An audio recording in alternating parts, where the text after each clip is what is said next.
Hi friends, அஸ்ஸலாமு அலைக்கும். இன்றைக்கி பார்த்தீங்கன்னு சொன்னால் நான் ப்ரான் வச்சு ஒரு ரெசிபி செய்வேன் வேண்டி தான் ப்ரானை தலையை க்ளீன் பண்ணி வச்சுக்கிறேன். இப்போ பார்த்தீங்கன்னு சொன்னால் அந்த ப்ரானில் அந்த முதுகில் இருக்கிற அந்த சின்ன ஒரு நரம்பு மாதிரி உண்டு, அதை எடுக்கணும். அதை எடுத்து தான் க்ளீன் பண்ணணும். அப்போ இன்றைக்கி டீப் ஃப்ரை பண்ணுறேன்றதால அந்த ப்ரான்ஸ்க்கு மேலே இருக்கிற அதை எடுக்கல. அப்போ அதோடைய வச்சு எப்படி அந்த நரம்பை க்ளீன் பண்ணுறேன்றது தான் இது காட்டி கொண்டிருக்கிறேன். இது என் சிஸ்டர் தான் செஞ்சு கொண்டிருக்கிறா. அப்போ பார்த்திங்கன்னா ஒரு டூத் பிக்கை வச்சு அதில் அந்த முதுகில் அந்த நடு சென்டரில் இப்படி குத்தி லைட்டாக ஸ்லோவாக இழுக்க போலே அது வந்துடும். மிச்சம் உரமாக இழுக்கக்கூடாது, அது பிஞ்சிடும்.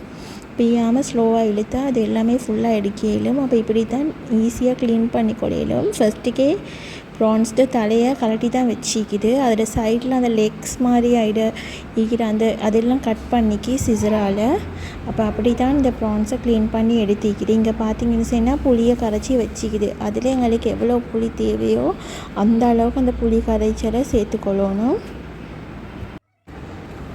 அதுக்கப்புறம் மஞ்சத்தூள் ஒரு 1/2 டீஸ்பூன் சேர்த்துக்கோங்க. கொச்சிக்காத்தூளும் ஒரு 1/2 டீஸ்பூன். நிறைய கொச்சிக்காத்தூள் போட்டால் அதில் அந்த கருவின வாசம் வந்துடும். அதை சுற்றி நிறைய கொச்சிக்காத்தூள் போடாதீங்க. ஜிஞ்சர் கார்லிக் பேஸ்ட் ஒரு சின்ன ஸ்பூனில் ஒன்று போட்டிக்குது. அப்போ ஆயில் வந்து பார்த்திங்கன்னா வெஜிடபிள் ஆயில் சேர்த்திக்குது ஒரு டீஸ்பூன் போல். தேவையான அளவு உப்பு அவ்வளவும் சேர்த்து அதை நல்லா மிக்ஸ் பண்ணி விட்டுடுங்க கையால்.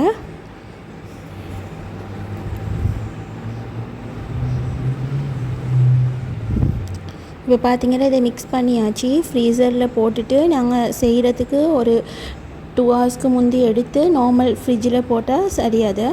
இப்போ பார்த்திங்கன்னு சொன்னால் அந்த சம்பல் மசாலாவை செய்வோம் என்று சொல்லித்தான் வெங்காயம், தக்காளி, பச்சை கொச்சிக்காய், பெரிய கொச்சிக்காய், கேப்சிகம் அதுவும் 2-3 ஏலக்காயும் ஒரு சின்ன துண்டு பட்டையும் எடுத்திக்கிறேன்.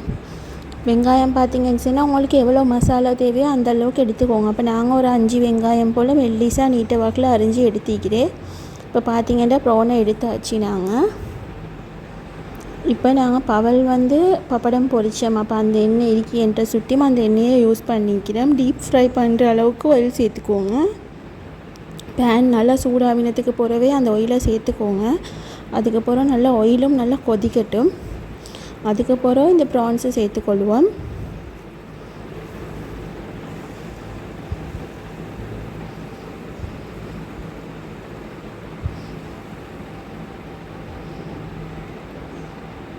பண்டிகை எங்களுக்கு நல்ல பெரிய ப்ரான்ஸே கிடச்சிருந்துச்சி. ஆயில் கொஞ்சம் போதாண்டு ஃபீல் ஆகின சுட்டி இன்னும் கொஞ்சம் எக்ஸ்ட்ரா ஆயில் சேர்த்திக்கிறோம்.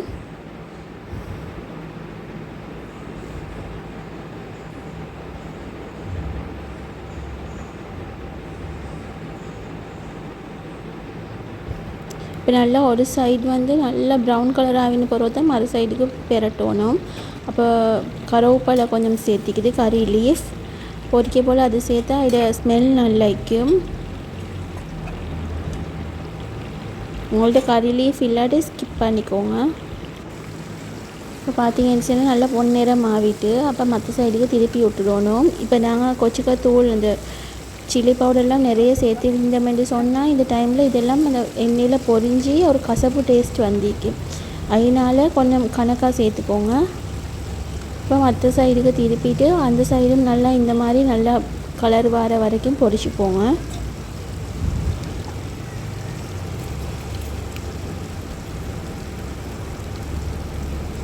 இப்போ பார்த்தீங்கன்னு சொன்னால் நல்லா பொரிச்சாச்சு. இந்த கலரை பார்த்தாலே உங்களுக்கு விளங்கும். நல்லா ஃப்ரை பண்ணி எடுத்திக்குது. அதுக்கப்புறம் ஒரு பேனை வச்சு பேன் சூடாகினதுக்கு அப்புறம் ஆனியன் சேர்த்துக்கோங்க. நான் ஒரு 5-6 ஆனியன் போல் மெல்லிசாக அரிஞ்சு எடுத்திக்கிறேன். அப்போ அதை சேர்த்திக்கிறேன். ஃபஸ்ட்டுக்கு ஆனியனை போட்டால் அதில் இருக்கிற அந்த தண்ணி அந்த வாட்டரி தன்மை வந்து இல்லாமல் போய்ட்டும் கொஞ்சம் வதக்க போல்.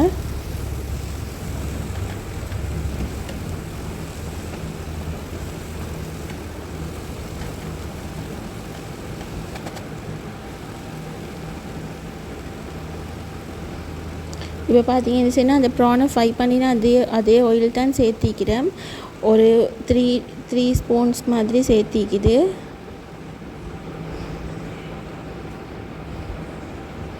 அதே சேம் ஆயிலே சேர்த்துக்கோங்க. அப்போ அந்த ப்ரான்ட ஃப்ளேவர்ஸ் எல்லாம் அந்த ஆயிலில் இருக்கும் தானே, அப்போ நல்லா டேஸ்ட் ஆகிக்கும்.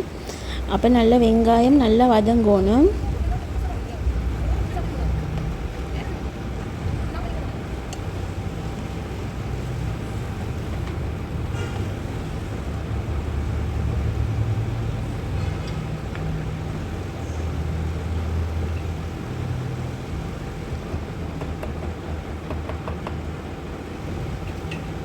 வெங்காயம் நல்லா வதங்குற டைம்லேயே வந்து அந்த தட்டி வச்சுருந்த ஏலக்காய், கருவேப்பட்டை. ஏலக்காய் எப்பயும் கொஞ்சம் லேசாக தட்டி சேர்த்துக்கோங்க. அப்போ அதையும் இப்போவே சேர்த்துக்கொள்கிறோம். அப்போ நல்ல ஸ்மெல் ஆயிக்கும்.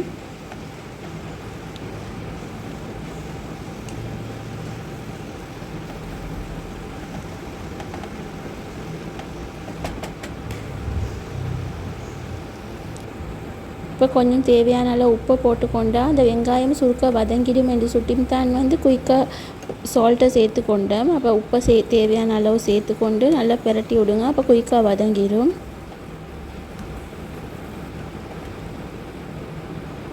இப்போ அதோடய பச்சை கொச்சிக்காய் அதையும் சேர்த்தாச்சு. ஒரு 3-4 பச்சை கொச்சிக்காய் மற்ற 2 பெரிய பழுத்த தக்காளி அதையும் வெட்டி சேர்த்திக்கிறேன். இப்போ நல்லா மிக்ஸ் பண்ணி விட்டு அதையும் நல்லா வதங்க விடணும்.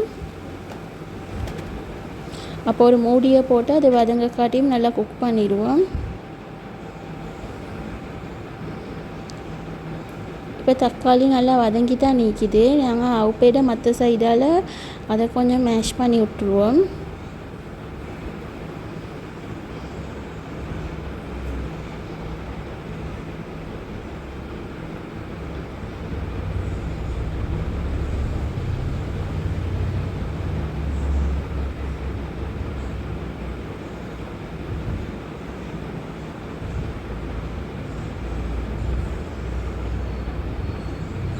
இப்போ இந்த அளவுக்கு மேஷ் பண்ணி விட்டுக்கோங்க. இப்போ ஸ்பைசஸ் எல்லாம் சேர்த்துக்கொள்வோம். ஒரு 1/2 டீஸ்பூன் பெப்பர் இருந்தால் மிளகுத்தூள், ஒரு 1/4 டீஸ்பூன் மஞ்சத்தூள், டர்மரிக் பவுடர், துண்டு கொச்சிக்காய் ஒரு 2 டீஸ்பூன் சேர்த்திக்கிறேன். சில்லி ஃப்ளேக்ஸ் ஒரு 2 டீஸ்பூன் மாதிரி சேர்த்துக்கோங்க. அதையும் சேர்த்து நல்லா மிக்ஸ் பண்ணிக்கோங்க. அப்போ உங்களோட சில்லி ஃப்ளேக்ஸில் நல்லா கலர் இருக்கமே சொன்னால் கலரை பார்த்துக்கோங்க. இப்போ எங்களுக்கு வந்து கொஞ்சம் கலர் போதான்ற மாதிரி ஃபீல் ஆகின சுட்டியும் ஒரு 1/2 டீஸ்பூன் சில்லி பவுடர் சேர்த்துக்கொள்கிறோம். இது கலருக்கு தான். அப்போ அதை சேர்த்து நல்லா மிக்ஸ் பண்ணி விட்டுக்கோங்க. மசாலா எல்லாம் கொஞ்சம் வதங்கட்டும். இப்போ டேஸ்ட் பார்த்துக்கோங்க உங்களுக்கு உப்பும் போதுமாயிண்டு. அப்போ எங்களுக்கு உப்பு கொஞ்சம் போதாண்டு ஃபீல் ஆகின சுட்டியும் இன்னும் கொஞ்சம் சேர்த்திக்கிறேன்.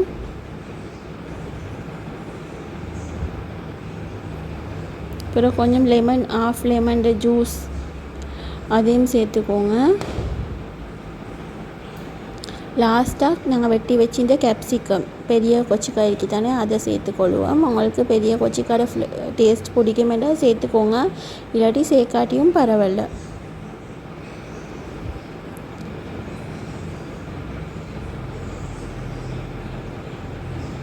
இப்போ டேஸ்ட் பார்த்துக்கோங்க உப்பு புளி எல்லாம் கணக்காக இருக்குதாண்டு. அதோடய வந்து நாங்கள் ஃப்ரை பண்ணி வச்சிருந்த ப்ரான்ஸையும் சேர்த்து அந்த கறி லீஃப் நாங்கள் ஃப்ரை பண்ணி வச்சிருந்தது எல்லாம் சேர்த்து நல்லா மிக்ஸ் பண்ணுங்கள்.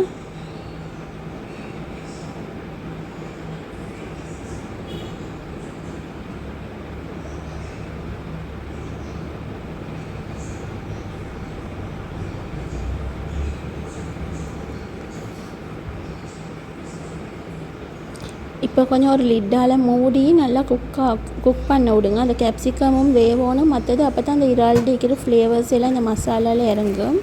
இப்போ நல்லா ஒரு 5 மினிட்ஸ் போல் மூடி குக் பண்ணியாச்சு. இப்போ எல்லாம் நல்லா கேப்சிகம் வந்து எப்போவுமே ஓவர் குக் ஆகக்கூடாது, அப்போ தான் அது நல்லா வைக்கும்.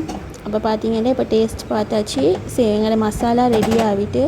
அப்போ நீங்கள் கண்டிப்பாக இந்த ரெசிபியை ட்ரை பண்ணி பாருங்கள். உங்களோட ரிவ்யூஸை எனக்கு கண்டிப்பாக ஷேர் பண்ணுங்கள். அஸ்ஸலாமு அலைக்கும், பாய்.